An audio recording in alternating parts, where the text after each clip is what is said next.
Hello नमस्कार, जय हिंद साथियों। तो स्वागत है आपका हमारे लेक्चर 2 में।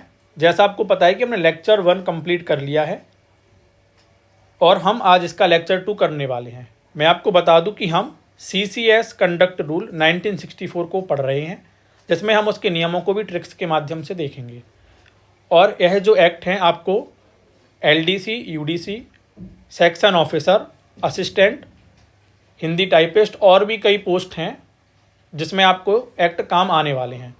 तो हम आपको सारे एक्ट कवर कराने वाले हैं, तो आप हमारे साथ शुरू से लेकर अंत तक जुड़े रहिए, जिससे आपका जो डिस्क्रिप्टिव पेपर है और जो MCQ फर्स्ट पेपर है वो आपका कंप्लीट हो जाए। और हम कोशिश करेंगे जो आपका ड्राफ्टिंग और नोटिंग वाला पोर्शन है उसको भी हम कंप्लीट आपके लिए करा दें। तो चलिए शुरू करते हैं आज की क्लास। तो चलिए शुरू करते हैं। आज हम नियम 4 से अपना जारी रखेंगे। कल तक हमने नियम 3 तक एकदम डेप्थ में जाके पूरे कॉन्सेप्ट को समझकर ही उसको एंड किया था। नियम 4 को शुरू करने से पहले एक बार जो तीनों नियम हैं उनको हम रिकॉल करेंगे, उसके बाद ही हम जो नियम 4 है फिर उसको हम आगे देखेंगे कि इसमें हमको क्या क्या पढ़ना है। तो एक बार स्पीड में 2 मिनट में सारा रिकैप कर लेते हैं। तो सबसे पहले नियम 1 में हमने क्या देखा था, संक्षिप्त नाम प्रारंभ और लागू करना। और मैंने आपको इसमें बताया था इसमें कुल 25 नियम हैं। गृह मंत्रालय ने नोटिफाइड, अगर आपको नोटिफाइड शब्द मिल जाए लिखा तो 30 नवंबर 1964, और अगर लागू पूछे तो 12 दिसंबर 1964। ठीक है, मैंने आपको इसमें एक चीज़ और बताया था कि इसमें किन कर्मचारियों पर लागू होगा। तो सेंट्रल गवर्नमेंट के जो कर्मचारी होंगे उन पर, और जो रक्षा में जो सिविलियन के पद पर होंगे उन पर जो ये CCS कंडक्ट नियम है 1964 का लागू होगा। किन पर लागू नहीं होगा हमने इसको भी देखा था। तो मैंने आपको 3 लोग बताए थे। एक तो रेलवे के कर्मचारी के जो कर्मचारी होंगे उन पर लागू नहीं होगा, जो अखिल भारतीय सेवा के सदस्य होंगे उन पर भी लागू नहीं होगा, और राष्ट्रपति ने अगर किसी धारक के संबंध में सामान्य विशेष आदेश के माध्यम से बोला हो कि उस पर यह नियम लागू ना हो तो उस पर भी नियम है लागू नहीं होगा। अब नियम 2 की बात करते हैं कि नियम 2 में क्या था। तो नियम 2 में हमने परिभाषाओं को देखा था कि हमने देखा था कि सरकार से तात्पर्य केंद्र सरकार से है, सरकारी सेवक से क्या तात्पर्य है ना। हमने इसको सारा कुछ इसमें परिभाषाओं में देख लिया था। और हमने परिवार के सदस्य को भी देखा था कि परिवार के सदस्य में किन किन व्यक्तियों को शामिल किया जाएगा। फिर हमने क्या देखा इसमें, फिर हमने इसमें देखा नियम 3 के बारे में। तो नियम 3 में हमने क्या देखा था, जनरल सामान्य इसमें पढ़े थे हमने। और जो नियम 3 का जो सब क्लॉज 1 है उसमें हमने क्या देखा था, जो आपके सामान्य आचरण के नियम हैं टोटल कितने हैं, 21 हैं। 4 से लेकर जो 21 इसमें जोड़े गए हैं वो कब जोड़े गए हैं, 27 नवंबर 2014 को इसमें जोड़े गए हैं। इसको याद रखना है आपको। शुरू के 3 आपको महत्वपूर्ण है। क्यों महत्वपूर्ण है, क्योंकि इनको एग्जाम में पूछा जाता है और आपको इनको क्रम से भी याद रखना है, क्रम से पूछ लेगा वो आपसे, है ना। तो पहला क्या है आपका इंटीग्रिटी, दूसरा ड्यूटी, तीसरा अनबिकमिंग, IDU, क्या IDU। ठीक है, बाकी आप 21 को एक बार रीड कर लेना जिससे आपकी समझ बेहतर हो सके। फिर हमने क्या देखा था, फिर हमने इसका जो सब क्लॉज 2 था इसको भी हमने देख लिया था। इसमें ऐसा कुछ समझने का नहीं था, सारा कॉमन सेंस का था। अगर आप में थोड़ी समझ है तो आप इसको आराम से एग्जाम में करके आ जाओगे। फिर हमने इसका नियम 3 का जो का है तत्परता एवं शिष्टाचार, इसके बारे में देखा था कि तत्परता से क्या है कि जो भी काम होंगे उनको स्पीड में किया जाएगा, लेट लतीफ़ नहीं बढ़ती जाएगी। शिष्टाचार से क्या है कि भैया शिष्टाचार होना चाहिए, ठीक है, अशिष्ट व्यवहार नहीं करेगा कोई भी कर्मचारी, है ना। 3 खा में क्या देखा हमने, सरकारी नीतियों का पालन करेगा। और उसमें भी मैंने आपको बताया था कि आपको 4 टर्म याद रखने हैं, आयु, पर्यावरण, वन्यजीव और सांस्कृतिक विरासत। और महिलाओं के प्रति भी क्या करेगा, वो सरकारी नीतियों का आदर के अपराध को रोकथाम करने के लिए पालन करेगा। तो जो नियम 3 का जो गा है उसमें हमने क्या देखा था, कामकाजी महिलाओं के लैंगिक उत्पीड़न पर प्रतिबंध को हमने इसमें देखा था। और इसमें हमने ये भी देखा था कि अगर जो कार्यस्थल पर कोई महिलाओं के साथ लैंगिक उत्पीड़न ना हो, इसके लिए वहाँ पर एक प्रभारी होगा और सारी व्यवस्था वो ही करेगा, है ना। फिर हमने और इस 20 में देखा था कि भैया यौन उत्पीड़न में क्या क्या शामिल है, चाहे वो आपका प्रत्यक्ष हो चाहे वो आपका अप्रत्यक्ष हो। तो आप इसको रीड कर लेना। इसके बाद मैंने और भी कंडीशंस आपके लिए बताई थी, PDFIH। कुछ याद आया आपको कि मैंने आपको ट्रिक्स से बताया था? अगर आपको नहीं याद आ रहा है तो प्लीज़ आप पहला वाला वीडियो देखिए, उसके बाद ही आप जो लेक्चर 2 है आप इसको देखिए, क्योंकि सिर्फ वीडियो देखने से कुछ नहीं होगा। अगर आपको याद नहीं हो रहा है तो फिर कोई फ़ायदा नहीं वीडियोज़ देखने का, है ना। हमने कार्यस्थल भी देखा था कि कार्यस्थल की हमने ट्रिक भी बनाई थी। कार्यस्थल में कौन कौन आएगा? शॉर्ट एस मतलब आपका क्या हो जाएगा? स्पोर्ट हो जाएगा। स्पोर्ट चाहे आपका कॉम्प्लेक्स हो, स्टेडियम हो, है ना। एच मतलब हॉस्पिटल, होम देख लिया। ओ मतलब ऑर्गेनाइजेशन, आपका कोई भी ऑर्गेनाइजेशन हो। टी मतलब ट्रांसपोर्ट हो गया। तो ये सारा कुछ आपका कार्यस्थल में आ जाएगा। तो इस तरह से हमने जो आपके 3 नियम थे हमने उनको एंड कर लिया था। अब आज से हम जो नियम 4 है उसको हम देखने वाले हैं। तो नियम 4 में क्या है? सरकारी कर्मचारियों के निकट संबंधियों की कंपनी या फार्मों में नियुक्ति। क्या बोला है इसमें कि जितने भी सरकारी कर्मचारी होंगे उनके जो निकट संबंधी मतलब जो उनके रिलेशन के होंगे, रिश्तेदार होंगे, तो उनकी कंपनियों में या फार्मों में नियुक्ति से संबंधित प्रावधान नियम 4 में दिए गए हैं। कैसे याद रखोगे? देखो, निकट संबंधी से आपको इसमें क्या लिखा है इंग्लिश का, एक बार आप टर्म देख लीजिए। इसमें लिखा है नियर रिलेटिव्स। तो आपके कितने रिलेटिव्स हैं? आपके 4 रिलेटिव्स हैं। आपके कितने रिलेटिव्स हैं? आपके कितने हैं? 4 रिलेटिव्स हैं। कितने हैं? 4 रिलेटिव्स हैं, मतलब नियम 4। ऐसा आप इसको याद रख सकते हो। हम इसके प्रावधान देखेंगे कि इसमें आखिर प्रावधान है क्या। तो इसमें सबसे पहला लिखा है, कोई भी सरकारी कर्मचारी किसी कंपनी या फार्म में अपने परिवार के किसी सदस्य को नौकरी दिलाने के लिए अपने पद या प्रभाव का प्रत्यक्ष या परोक्ष मतलब डायरेक्टली या इनडायरेक्टली रूप से इस्तेमाल नहीं करेगा। मतलब क्या बोल रहा है वो कि अगर कोई भी सरकारी कर्मचारी है और अगर वो चाहता है कि मेरा कोई परिवार का सदस्य, और मैंने आपको परिवार का सदस्य का भी बताया था कि आपका इसमें ब्लड रिलेशन वाले भी आएंगे, और अगर आपका विवाह से संबंध हुआ है तो उसमें भी उनको शामिल किया जाएगा, है ना। और वह उन पर क्या होना चाहिए? पूर्णतः आश्रित होने चाहिए। तो उनको उसमें किस में काउंट करेंगे? परिवार के सदस्य में हम काउंट करेंगे, है ना। तो परिवार के सदस्य को अगर उसको क्या करना है? नौकरी दिलाना है सरकारी कर्मचारी को, कहाँ पर? कंपनी या फार्म में। तो वह अपने पद का या ना तो प्रत्यक्ष रूप से प्रयोग करेगा और ना ही अप्रत्यक्ष रूप से प्रयोग करेगा। समझ आ गया है? देखिए, सेकंड सब क्लॉज में लिखा है इसमें कि ग्रुप का मतलब है ग्रुप ए, है ना। तो जो ग्रुप ए का कोई भी अधिकारी अपने पुत्र, पुत्री या अन्य आश्रित को, अब देखो इसमें भी 2 कंडीशंस हैं। पहला इसमें है कि किसी कंपनी या फार्म में जिससे उसका सरकारी व्यवहार है, या किसी अन्य कंपनी या फार्म में जिसका सरकार के साथ शासकीय संबंध है, सरकार की पूर्व मंजूरी के बिना नौकरी स्वीकार करने की अनुज्ञा नहीं देगा। मैं समझा रहा हूँ, एक बार रीड कर लो आप इसको। परंतु जहाँ सरकार की पूर्व अनुमति मिलने तक नियुक्ति की स्वीकृति को रोका ना जा सकता हो, या अन्यथा यह नियुक्ति तुरंत दी जानी आवश्यक हो, वहाँ उक्त मामले की सरकार को रिपोर्ट की जाएगी और सरकार की अनुमति के अधीन नियुक्ति अनंतिम मतलब होता है प्रोविजनल, है ना, अनंतिम तौर पर स्वीकार कर ली जाए। अब देखो इसमें क्या है। इसमें बोला है कि जो ग्रुप ए का जो सरकारी अधिकारी होगा वो अपने पुत्र, पुत्री या कोई भी जो परिवार का सदस्य है उस पर आश्रित है। मैंने बोला था आश्रित ही इसमें काउंट किए जाएंगे। उनको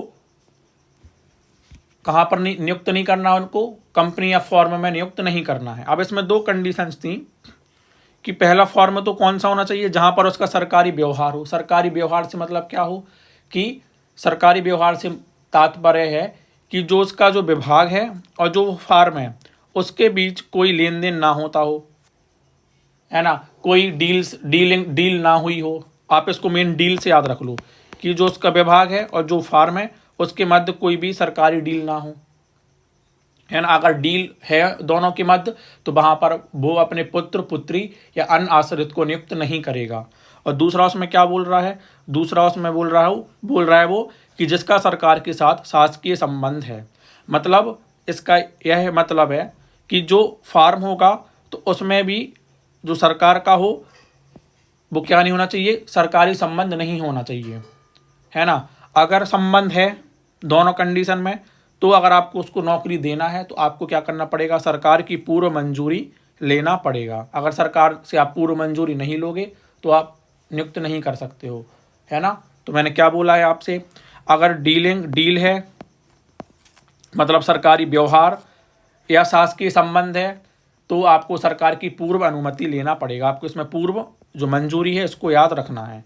फिर इसमें एक कंडीशन थी कि चलो भैया ऐसा भी हो सकता है कि नियुक्त हो गया हो और जो ग्रुप ए का मतलब ऐसा कि सरकार की अनुमति के पहले उसको नियुक्त करना जरूरी है। कोई कोई पोस्ट ऐसी होती हैं कि जिसमें इतना टाइम नहीं मिलता कि भैया आपको परमिशन मिलेगी उसके बाद फिर हम आपको नियुक्त करेंगे, है ना। तो किसी किसी में बहुत अर्जेंट भी नियुक्तियां होती हैं, है ना। तो इसमें ये लिखा है कि सरकार की पूर्व अनुमति मिलने तक नियुक्ति की स्वीकृति को रोका ना जा सकता हो। मतलब सरकार के जो अनुमति का वेट नहीं कर सकता है या अन्यथा यह नियुक्ति तुरंत दी जानी आवश्यक हो। मतलब मैंने आपको बताया था कि मतलब जो नियुक्ति है वो अत्यंत जरूरी है कि वो इसी टाइम पर आपको मिल जाए। वहाँ उक्त मामले की सरकार को रिपोर्ट की जाएगी और सरकार की अनुमति के अधीन नियुक्ति अनंतिम तौर पर स्वीकार कर ली जाएगी। मतलब सरकार को आपको रिपोर्ट सौंपनी पड़ेगी उस मामले की और जो सरकार की अनुमति रहेगी वो आपकी प्रोविजनल तौर पर स्वीकार कर ली जाएगी। किस पर, प्रोविजनल तौर पर, ना कि 100% स्वीकार की जाएगी, है ना। तो आपको इस वर्ड को याद रखना है, इसमें प्रोविजनल वर्ड आया हुआ है, मतलब अनंतिम तौर पर स्वीकार कर ली जाएगी। आई थिंक आपको इतना क्लियर हो गया होगा। अब हम इसका जो सेकंड इसमें पॉइंट है उसको देखें। तो इसमें लिखा है यदि किसी सरकारी कर्मचारी को अपने परिवार के किसी सदस्य द्वारा किसी कंपनी या फर्म में नियुक्ति स्वीकार किए जाने का पता लगे, वैसे ही वह उक्त स्वीकृति की सूचना विहित प्राधिकारी को दे दे। यह भी सूचित करे कि उस कंपनी या फर्म के साथ उसका कोई शासकीय संबंध है या रहा है अथवा नहीं। मतलब इसमें क्या बोल रहा है वो कि देखो ऐसा भी हो सकता है कि जो अधिकारी है उसके परिवार फर्म में नियुक्त हो गए हों और उसको पता भी ना हो। कभी कभी ऐसी भी कंडीशंस आ जाती हैं, है ना। अगर ऐसी कंडीशन आती है तो जो ग्रुप ए का जो अधिकारी होगा वो क्या करेगा, जो उसका बेहद प्राधिकारी मतलब जिसको उसको सूचना देनी होती है तो उसको वो क्या करेगा, बेहद प्राधिकारी को क्या देगा, वो सूचना देगा कि भैया हमारे परिवार से डैश या XYZ लोग फॉर्म में या कंपनी में नियुक्त हो गए हैं, है ना। और दूसरा वो यही भी बताएगा प्राधिकारी को कि भैया उससे हमारा कोई जो शासकीय संबंध है, जो डीलिंग है हमारी डीलिंग नहीं है, है ना, या हमारी डीलिंग होने वाली है ना। तो कुछ भी अगर है तो उसकी भी उसको सूचना देनी पड़ेगी। फिर इसमें लिखा है परंतु यदि ग्रुप ए के अधिकारी, किसके, ग्रुप ए के अधिकारी ने खंड 1 के अधीन पहले ही मंजूरी प्राप्त कर ली है या रिपोर्ट भेज दी है तो उसे ऐसी सूचना देना आवश्यक नहीं है। मतलब कैसा है कि पहले से अगर उसने गवर्नमेंट को या जो प्राधिकारी है उसको सूचना दे दी कि भैया हमारे फैमिली मेंबर इस फॉर्म में या कंपनी में नियुक्त हो गए हैं या होना चाहते हैं, है ना। तो फिर उसको कोई टेंशन नहीं लेना है, ना फिर उसको कोई सूचना देना है, ना उसको कुछ करना है। मतलब ये तो कॉमन सेंस है, अगर उसने दे दिया तो रिपीट क्यों करेगा वो चीज़ों को, है ना। तो आई थिंक आपको इतना समझ आ गया होगा। हमने सब क्लॉज 1 और सब क्लॉज 2 को देख लिया है।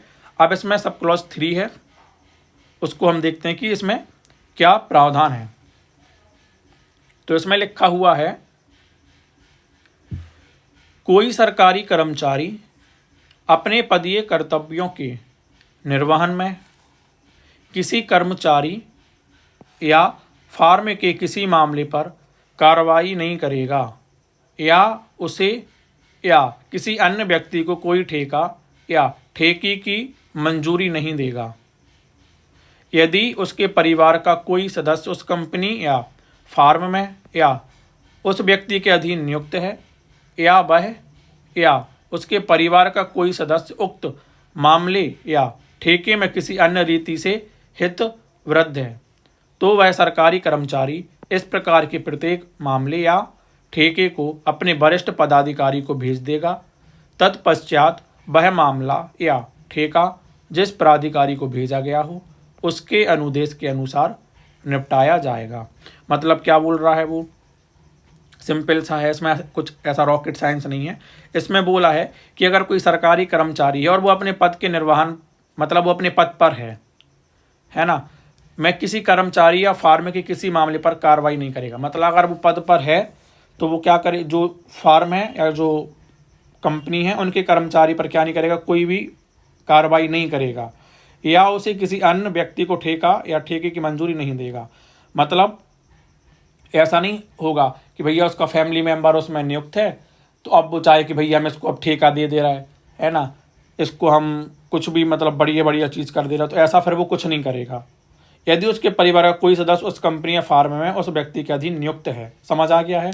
मतलब कार्रवाई कब नहीं करेगा, जब उसका कोई परिवार का सदस्य उस फार्म में या कंपनी में काम करता है। सिंपल सी बात है, अगर जैसे आप एक कंपनी है, इसमें आप क्या करते हो, आप काम करते हो, है ना। अब आपके घर में कोई सरकारी कर्मचारी है, अब वो सोचे कि भैया हमें जो कंपनी है इसको हम बढ़िया ठेके दे देंगे, है ना, इसको बढ़िया हम और आगे बढ़ा देंगे, इसका प्रमोशन कर देंगे, है ना, तो कुछ कार्रवाई करेंगे अच्छी बढ़िया बढ़िया, मतलब कार्रवाई सेंस वैसे पॉजिटिव में लेना आपको कार्रवाई को, है ना। इसको आप नेगेटिव में भी ले सकते हो और पॉजिटिव दोनों में भी ले सकते हो। तो ऐसा नहीं करेगा वो। क्यों नहीं करेगा, क्योंकि उसमें उसका अगर परिवार का सदस्य है, अगर परिवार का सदस्य नहीं है तो फिर वो कर सकता है ना। तो क्या बोला है, अगर किसी कंपनी में उसका परिवार का कोई सदस्य काम करता है तो वह ना तो उस फर्म या कंपनी पर कार्रवाई करेगा, ना ही उसे कोई ठेका देगा या ठेका देने की मंजूरी देगा। इतना समझ आ गया है। फिर इसमें लिखा है उसके परिवार का कोई सदस्य उक्त मामले या ठेके में किसी अन्य रीति से हितवृद्ध है। मतलब ऐसा नहीं कि वो कंपनी में है ना, अगर उस ठेके से उसका दूर दूर से भी अगर कोई नाता है तो भी उसको ठेका नहीं देगा वो, या कार्रवाई नहीं करेगा वो। समझ आ गया है। तो वह सरकारी कर्मचारी इस प्रकार के प्रत्येक मामले या ठेके को अपने वरिष्ठ पदाधिकारी को भेजेगा। हाँ, वो कुछ नहीं करेगा, लेकिन वो अपने सीनियर को बोलेगा कि भैया ऐसी ऐसी बात है, आपको सब कुछ करना है। तो फिर कौन करेगा, जो उसका वरिष्ठ जो उसका पदाधिकारी होगा वो उसके आदेश के अनुसार उस चीज़ का निपटारा कर देगा। तो आई थिंक आपको जो हमने देखा है नियम 4 पूरा समझ आ गया होगा। हमने इसमें 3 सब क्लॉज देखे थे कि इसमें जो सरकारी कर्मचारी के जो रिलेटिव्स होंगे उनको फर्मों में और नियुक्तियों में के संबंध में क्या क्या प्रावधान है। इसकी मैंने आपको ट्रिक भी बताई है कि आपके कितने रिलेटिव्स हैं, आपके 4 रिलेटिव्स हैं। कितने हैं, आपके 4 रिलेटिव्स हैं। समझ आ गया है। तो चलिए नियम 5 देखते हैं कि नियम 5 में क्या प्रावधान है। अगर अभी तक आपने हमारे चैनल को सब्सक्राइब नहीं किया है तो प्लीज़ आप सब्सक्राइब कर लीजिए, क्योंकि आपका एक सब्सक्राइब हमारे लिए मोटिवेशन का काम करता है ना, जिससे हमको लगे कि हाँ आप लोग भी उतना ही सीरियस हो जितना मैं आपके लिए पढ़ाने के लिए हूँ, है ना। तो आप प्लीज़, आपका सिर्फ एक सब्सक्राइब ही हमारे लिए बहुत महत्वपूर्ण है। और प्लीज़ आप इसको लाइक कर लीजिए और शेयर भी कीजिए, जिससे ज़्यादा से ज़्यादा लोग हमारे वीडियोज़ को देख सकें। और मैं आपको एक चीज़ और बता दूँ, अगर आपको हमारे टेलीग्राम चैनल से ऐड होना है, जहाँ पर आपको स्टडी मटेरियल मिल जाएगा। हालांकि मैं आपको इसकी PDF नहीं दूंगा, आपको इसके नोट्स सेल्फ ही बनाने होंगे। मैं आपको MCQ जो सीरीज़ चलेगी मैं आपको इसके नोट्स प्रोवाइड करा दूंगा। तो आपको क्लास के साथ साथ आपको इसके नोट्स भी बनाते चलना है ना। तो आपको टेलीग्राम चैनल की लिंक जो रहेगी वो आपको हमारे कॉमेंट बॉक्स में मिल जाएगी, तो आप वहाँ से आप ऐड हो सकते हो। तो चलिए नियम 5 देखते हैं क्या है। तो नियम 5 बोलता है राजनीति और चुनावों में भाग लेना। क्या बोलता है, राजनीति और चुनावों में भाग लेना। तो देखो कैसे याद रखोगे, पहले तो याद रखना है नियम 5 को। तो क्या बोला है, राजनीति और चुनावों में भाग लेना। अब हमें एक चीज़ बताओ, किसी को अगर चुनाव में भाग लेना है तो भैया उसको क्या करना होता है, उसको हाथ जोड़ना होता है। क्या करना होता है, उसको हाथ जोड़ जोड़ के तो वो वोट मांगता है। तो अगर आप हाथ जोड़ोगे तो आप अपनी 5 उंगलियों को दूसरे हाथ की 5 उंगलियों से ही मिलाओगे ना। 5 उंगलियों को क्या करोगे, 5 फिंगर्स को दूसरे हाथ के 5 जो फिंगर्स होंगे उससे टच करके तो आप हाथ जोड़ोगे। तो नियम 5 को आप ऐसा याद रख लो, है ना। तो आप तो बस थोड़ा बहुत अगर आप रिलेट कर लोगे तो आप एग्जाम में आराम से करके आ जाओगे। तो समझ आ गया है नियम 5 में हम क्या पढ़ने वाले हैं। तो राजनीति और चुनावों में भाग लेना। अब देखो इसमें पहली कंडीशन है कोई भी सरकारी कर्मचारी। अब देखो पहला है किसी भी राजनीतिक दल का सदस्य नहीं होगा, मतलब किसी भी पॉलिटिकल पार्टी का मेंबर नहीं होगा, सरकारी अधिकारी। दूसरा इसमें बोल रहा है वो राजनीति में भाग लेने वाले किसी दल या संगठन के साथ किसी अन्य प्रकार से संबद्ध नहीं होगा। मतलब क्या है कि जो सरकारी अधिकारी जो कर्मचारी होगा वो ना तो किसी दल से और ना ही किसी संगठन से, किसी अन्य प्रकार से, ऐसा नहीं कि डायरेक्टली हो, इनडायरेक्टली भी उससे कनेक्ट या जुड़ा नहीं होगा। तीसरा है किसी राजनीतिक आंदोलन या गतिविधियों में भाग नहीं लेगा, उसे सहायतार्थ चंदा नहीं देगा या उसकी किसी भी अन्य प्रकार से सहायता नहीं करेगा। मतलब क्या है कि ना तो वो किसी राजनीतिक आंदोलन में भाग लेगा, ना ही किसी राजनीतिक गतिविधि में भाग लेगा, ना ही उसकी सहायता के लिए चंदा इकट्ठा करेगा या चंदा स्वयं से देगा, है ना। किसी भी प्रकार की वो सहायता नहीं करेगा। मतलब वो कैसा रहेगा, न्यूट्रल रहेगा, किसके प्रति, भारतीय राजनीति के प्रति और चुनाव के प्रति।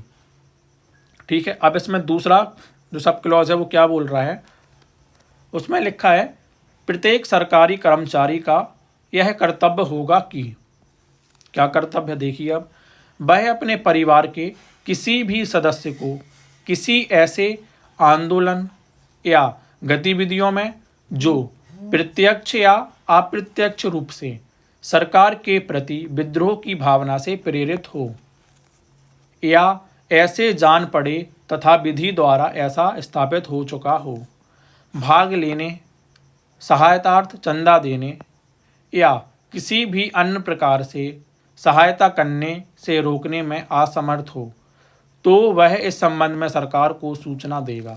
देखो पहले वाले में तो स्वयं सरकारी कर्मचारी के लिए बोला गया था, अब इसमें सरकारी कर्मचारी के परिवार को भी शामिल कर लिया है। परिवार से तात्पर्य क्या है, मैंने आपको पहले भी बताया था कि परिवार से तात्पर्य है चाहे उसका विवाह संबंध के माध्यम से जुड़ा हुआ हो, चाहे वो रक्त संबंध के माध्यम से जुड़ा हुआ हो, लेकिन दोनों कंडीशन में उस पर आश्रित होना चाहिए। किस पर, सरकारी कर्मचारी पर। ठीक है। अब उसमें बोला है कि जो परिवार का सदस्य है वो भी प्रत्यक्ष रूप से और अप्रत्यक्ष रूप से ना तो राजनीतिक आंदोलन में भाग लेगा, ना ही गतिविधियों में। अब उसमें भी कंडीशन है कि ऐसे कौन से राजनीतिक आंदोलन होंगे, गतिविधियां होंगे जिनमें उसको भाग नहीं लेना है।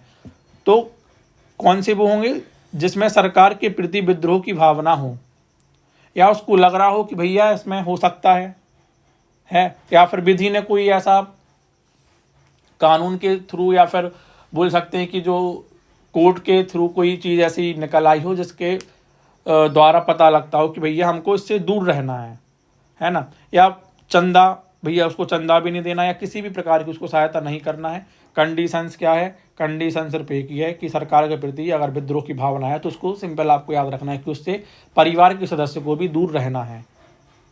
अगर उसको कोई ऐसी जानकारी मिलती है कि भैया परिवार का कोई सदस्य उसमें लिप्त है तो उसकी सूचना वो किसको देगा, सरकार को देगा। किसको देगा, सरकार को सूचना देगा। तो आपको याद रखना है कब किसको सूचना देना है, इसमें सरकार को सूचना देना है। और हमने जो पहले पढ़ा था 4 रिलेटिव्स वाला, उसमें हमने क्या देखा था कि सूचना किसको दे रहा है, वो प्राधिकारी को सूचना दे रहा है। तो आपको इस चीज़ को भी याद रखना है। तीसरा इसमें सब क्लॉज है कोई दल राजनीतिक दल है अथवा नहीं, या कोई संगठन राजनीति का हिस्सा है अथवा नहीं, या कोई आंदोलन या गतिविधि उपनियम 2 के विषय के अंतर्गत आती है अथवा नहीं, इस संबंध में संदेह होने पर सरकार का निर्णय अंतिम माना जाएगा। कुछ काम का नहीं है, आई थिंक आपको समझ आ गया होगा कि वही सारा कुछ इसमें रिपीट हुआ है। अब है आपके लिए महत्वपूर्ण, अब इसमें लिखा है कोई भी सरकारी कर्मचारी किसी विधानसभा, इसको आप स्टार लगा लीजिए, यहाँ से प्रश्न आने की संभावना ज़्यादा है। कोई भी सरकारी कर्मचारी किसी विधानसभा या स्थानीय प्राधिकरण के चुनाव के लिए प्रचार नहीं करेगा या अन्यतः हस्तक्षेप नहीं करेगा या चुनाव के संबंध में अपने प्रभाव का प्रयोग नहीं करेगा या चुनाव में भाग नहीं लेगा। मतलब ये तो आपको सिंपल समझ में आ गया होगा कि नहीं करना है। अब आपका जो मेन है परंतु, वहाँ से आपका जो एग्ज़ाम में आना है वहाँ से प्रश्न बनने वाला है। तो इसमें लिखा है परंतु कोई कर्मचारी यदि ऐसे चुनाव में मत देने के योग्य हो तो वह अपने मत के अधिकार का प्रयोग कर सकता है। मतलब वह वोट दे सकता है लेकिन उसके प्रचार प्रसार में शामिल नहीं होगा, है ना। तो आपको पहला याद क्या रखना इसमें कि भैया वो वोट दे सकता है। यदि वह मत देता है तो इस संबंध में वह कोई संकेत नहीं देगा कि वह किसे मत देने का इरादा रखता है या किसे मत दिया गया है। मतलब जो वोट देगा, हालांकि सबके लिए बोलते हैं कि जो वोट दे के आ रहा है उसको गोपनीय रखो, और ये बात सरकारी कर्मचारी पर भी लागू होती है कि अगर वो किसी को वोट देकर आ रहे हों तो ना वो इशारे के माध्यम से या फिर किसी और अन्य संकेत के माध्यम से ना बताएं कि हमने किसको वोट दिया है। इसकी सूचना उनको गुप्त ही रखनी होती है। और दूसरी इसमें कंडीशन है कि यदि किसी सरकारी कर्मचारी पर उस समय लागू विधि द्वारा या उसके अधीन चुनाव का विधिवत संचालन करने की ड्यूटी लगाई जाए तो चुनाव के संचालन में केवल सहायता करने मात्र को ही उपनियम के उपबंधों का उल्लंघन नहीं माना जाएगा। मतलब क्या है, अगर उसकी चुनाव में ड्यूटी लगती है तो वह ड्यूटी सिर्फ अपनी देगा, उसके अलावा वो किसी भी प्रकार की सहायता नहीं करेगा। स्पष्टीकरण इसमें लिखा है, यदि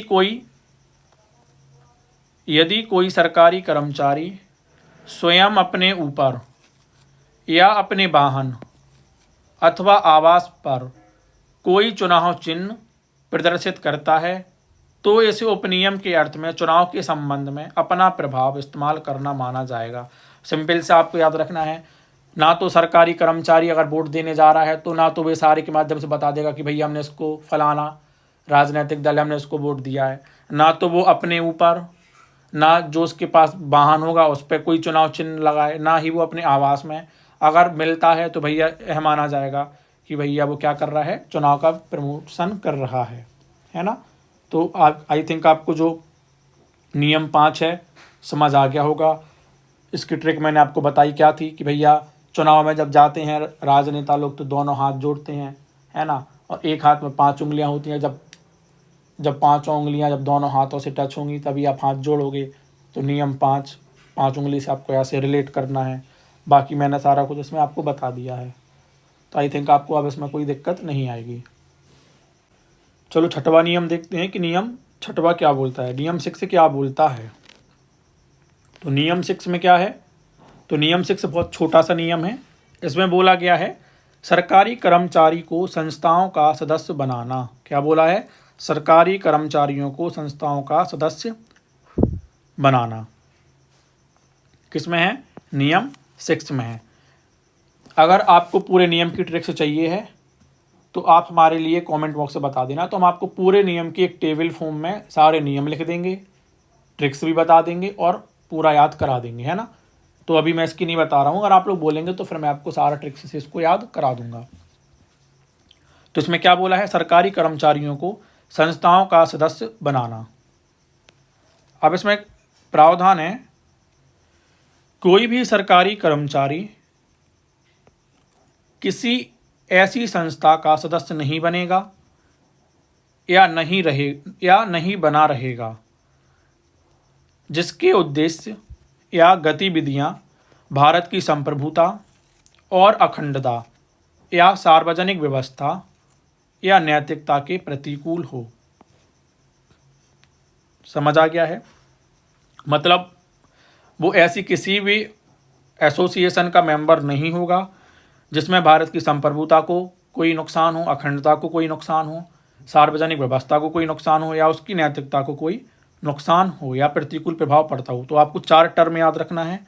पहला कौन सा है, संप्रभुता, दूसरा क्या है, अखंडता, तीसरा क्या है, सार्वजनिक व्यवस्था और लास्ट क्या है आपका नैतिकता। तो आपको चारों जो टर्म हैं कीवर्ड हैं आपको इनको याद रखना है, ठीक है।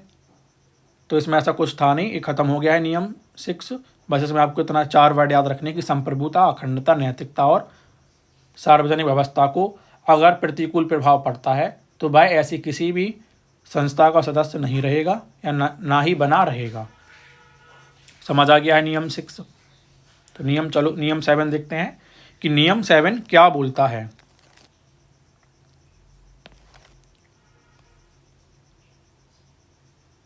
नियम 7 है प्रदर्शन और हड़तालें। क्या प्रदर्शन और हड़तालें किसमें है, नियम 7 में है। तो चलो मैं इसकी आपको ट्रिक बता दे रहा हूँ। इसको आप ऐसे याद रख लेना कि हम एक चीज़ बताओ, अगर आप हड़ताल करते हो या प्रदर्शन करते हो तो आप अकेले करते हो कि किसी के साथ ही करते हो? किसके साथ करते हो? दोस्त लोगों के साथ, अपने स्टाफ के साथ, है ना। तो साथ तो चाहिए कि नहीं चाहिए किसी का? क्या आप अकेली हड़ताल कर लोगे, प्रदर्शन कर लोगे? साथ चाहिए। साथ मतलब 7 याद हो जाएगा। चलो तो अब इसके प्रावधान देखें क्या है। तो इसमें प्रावधान है कोई भी सरकारी कर्मचारी, अब पहला इसमें प्रावधान बोल रहा है वो किसी ऐसे प्रदर्शन में भाग नहीं लेगा जो भारत की संप्रभुता और अखंडता, देश की सुरक्षा, विदेश से मैत्रीपूर्ण संबंध हो, सार्वजनिक व्यवस्था, शालीनता या नैतिकता के विपरीत हो या जिससे न्यायालय की अवमानना हो या जो निदातात्मक हो, किसी अपराध, यहाँ पे क्या होगा अपराध, किसी अपराध को बढ़ावा मिलता हो। समझ आ गया है। वही चीज़ है कि आपको ऐसे किसी भी प्रदर्शन में या हड़ताल में भाग नहीं लेना है जिससे भारत की संप्रभुता, अखंडता, देश की सुरक्षा, अगर कोई विदेश से मैत्रीपूर्ण संबंध है उस पर, सार्वजनिक व्यवस्था पर, नैतिकता या शालीनता पर या न्यायालय की अवमानना पर कुछ भी हो, अगर विपरीत प्रभाव पड़ता है, प्रतिकूल प्रभाव पड़ता है तो भैया आपको ऐसे प्रदर्शन में और हड़ताल में क्या नहीं करना है, भाग नहीं लेना है। और सेकंड जो इसका सब क्लॉज है वो बोल रहा है अपनी सेवा तथा किसी सरकारी कर्मचारी की सेवा के मामले के संबंध में बल प्रयोग या शक्ति प्रयोग करते हुए किसी हड़ताल का सहारा नहीं लेगा या उसे किसी प्रकार से नहीं उकसाएगा। तो मतलब हड़ताल के बारे, जो ऊपर देखा था हमने प्रदर्शन के बारे में देखा था और नीचे दिया है हड़ताल के बारे में। तो हड़ताल के बारे में क्या बोल रहा है वो कि ना तो बल का प्रयोग करते हुए ना ही शक्ति का प्रयोग करते हुए किसी हड़ताल का ना तो सहारा लेगा और ना ही किसी भी प्रकार से उसको उकसाएगा। तो आई थिंक आपको नियम 7 भी क्लियर हो गया होगा कि नियम 7 में क्या है, प्रदर्शन है और हड़तालें हैं। कैसा याद रखना है इसको कि भैया प्रदर्शन और हड़ताल हम कैसे करते हैं, साथ मिलकर करते हैं। तो एक बार नियम 4 बता दीजिए, नियम 4 में क्या था। नियम 5 बता दीजिए, नियम 5 में क्या था। नियम 6 बता दीजिए, नियम 6 में क्या था। और नियम 7 तो मैंने अभी आपको बता ही दिया है, तो आप इसको भी बता दीजिए क्या था। तो नियम 4 में क्या था, मैंने क्या बताया था आपके 4 रिश्तेदार। ठीक है भैया, 4 रिश्तेदार मतलब ना तो आप अपने रिश्तेदारों को किसी फर्म में या कंपनी में नियुक्त करने संबंधी इसमें प्रावधान थे। 5 में क्या था, 5 का मैंने क्या बताया था, हाथ जोड़ते हैं, 5 उंगलियां एक दूसरे हाथ से मिलती हैं, चुनाव, है ना, आ गया याद।